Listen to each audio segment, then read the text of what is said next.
হ্যাঁ আসসালামু আলাইকুম গাইস। আজকে মুরগির রেসিপি করব।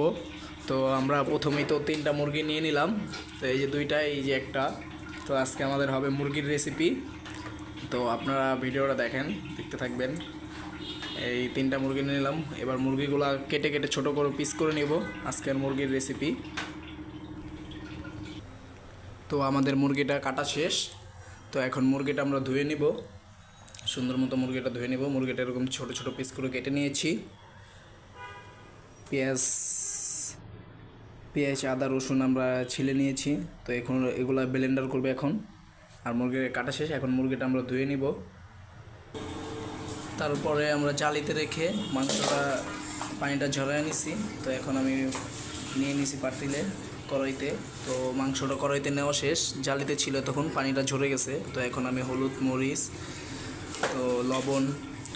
মরিচ লবণ দিয়ে মাংসটা মেখে নিব। তো মাংসটা মেখে নেওয়ার পরে তো মাংসটা আমি ফ্রাই করব। তো আগে আমি হলুদ মরিচ লবণ দিয়ে মেখে নিচ্ছি, মেখে নিয়ে একটু রাখবো, তারপর আমি ফ্রাই করব। তো এখন আমি আদা রসুন ব্লেন্ডার করে নেব। তো আদা রসুন দেখছেন, আমি আদা রসুন নিয়েছি, আদা রসুন ব্লেন্ডার করে নেব। তো আমার মাংসটা মাখানো শেষ, মাংসটা মাখায় আমি রেখে দিয়েছি। মাংসটা একটু জমুক, মাংসটা মেখে রেখে দিয়েছি। তো এখন আমি আদা রসুন ব্লেন্ডার করে নিচ্ছি।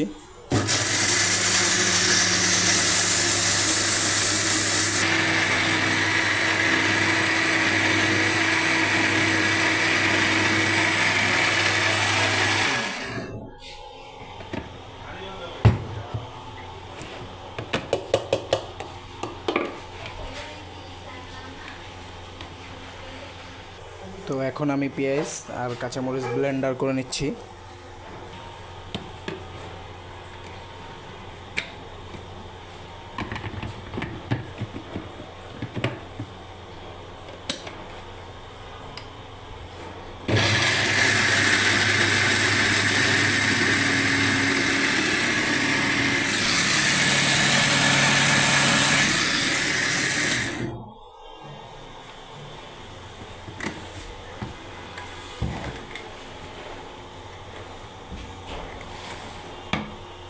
আমার পেঁয়াজ ব্লেন্ডার হয়ে যাচ্ছে।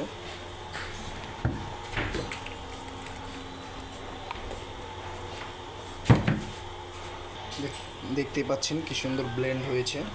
এরকম ব্লেন্ডার করে নিচ্ছি আমি কাঁচামরিচ পেঁয়াজ।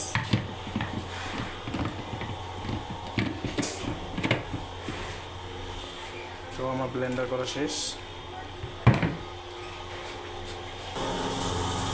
তো আমি তাওয়া বসিয়ে দিয়েছি, তাওয়ার ভিতর তেল দিয়ে দিয়েছি। এখন আমি মুরগি দিব, মুরগিটি ফ্রাই করে নিব।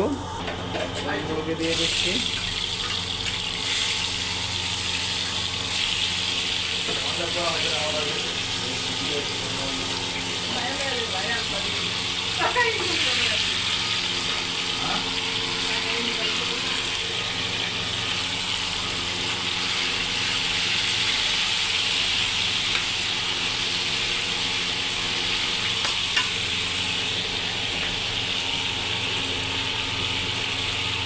তো আমি মুরগির ফ্রাই করছি, মুরগিটা চুলায় দিয়ে দিয়েছি। মুরগিটা প্রায় হয়ে আসছে। তো আমি মশলা বসায় দিচ্ছি, হলুদ মরিচ দিয়ে পেঁয়াজ ব্লেন্ডার করছিলাম, ওই পেঁয়াজ ব্লেন্ডার আর হলুদ মরিচ লবণ দিয়ে আমি বসাই দিয়েছি মশলা। তো মশলাটা কষায় নিচ্ছি, মুরগি এরকম করে ফ্রাই করে নিচ্ছি। মুরগি হয়ে আসছে, তো সবগুলো মুরগি আমি এরকম করে ফ্রাই করে নিচ্ছি। তো মশলা কষাচ্ছি, মশলাটা আপনারা কষায় নেবেন। মশলা কষাইলে যত কষাবেন তত বেশি টেস্ট হবে। তো আমি সব কিছু দিয়ে মশলা কষিয়ে নিচ্ছি।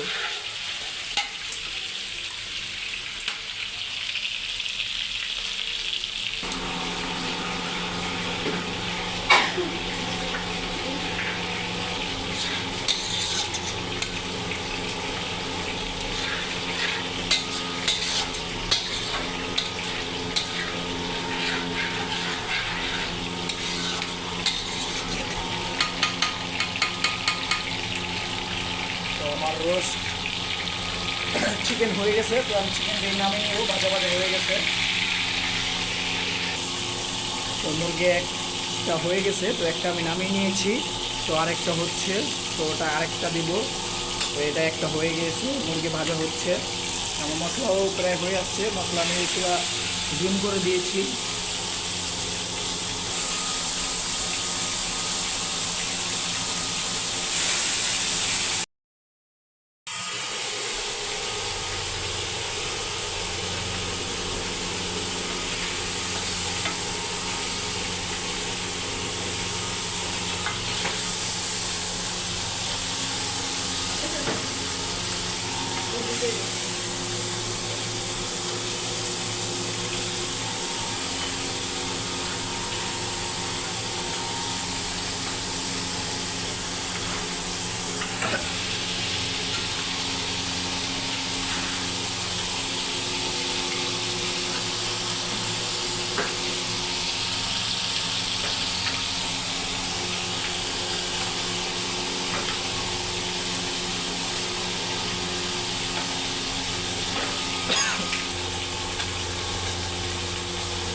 ভালো করে ভালো হয়েছে পাগল মুরগি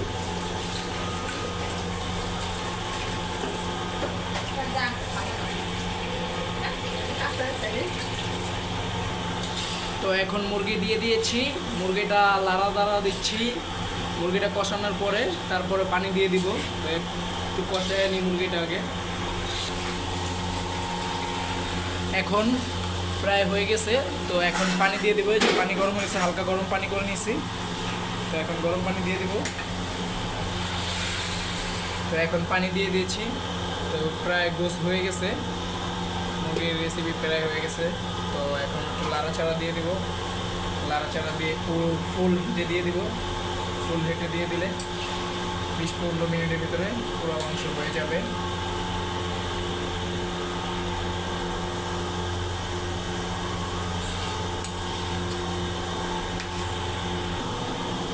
তো আমরা একটু জিরা ভেজে নিচ্ছি। জিরাটা দিলে মুরগির ঘ্রাণটা, টেস্টটা ভালো আসবে। তো আপনারাও চাইলে দিতে পারেন। তো আমাদের ভিডিওটা যদি ভালো লেগে থাকে, আমাদের চ্যানেলে সাবস্ক্রাইব, শেয়ার, ফলো দিয়ে আমাদের পাশে থাকবেন। নিত্য নতুন ভিডিও পাওয়ার জন্য আমাদের পাশে থাকবেন। তো জিরাটা হালকা ভাজা দিয়ে নিচ্ছি। তো জিরাটা বেটে আমরা দিয়ে দিব মুরগির উপরে। তো আমার অ্যাসিস্ট্যান্ট পারুলাপা জিরাটা বাটতেছে। তো আমি জিরা বাটতে পারি না, তাই পারুলাপা বেটে দিচ্ছি জিরাটা। এই জিরাটা মুরগিতে দিব, তো টেস্টটা আরও ভালো হবে। এই দেখেন মুরগি কি সুন্দর বলকাইছে। এই যে দেখেন হয়ে আসছে প্রায়। তো এই হয়ে গেছে, অফিসে তো তাই একটু বেশি করেই রান্না করছি। প্রায় হয়ে গেছে। তো জিরাটা দিয়ে দেবো একটু পরে। জিরা বাটা শেষ, দিয়ে দিচ্ছি। দেখেন জিরার একটা টেস্টই আলাদা। জিরাটা দিলে কালারটাও আসে সুন্দর, তো ঘ্রাণটাও আসে ভালো। তো জিরা দিয়ে দিয়েছি। আর 5 মিনিট রাখার পরেই মাংস হয়ে গেছে। 5 মিনিট রাখার পরেই আমরা পরিবেশন করব। আমাদের মুরগি অবশেষে হয়ে গেছে। তো ভিডিওটা আজকে এই পর্যন্তই। আমাদের ভিডিওটা ভালো লাগলে লাইক, সাবস্ক্রাইব, শেয়ার করে দেবেন।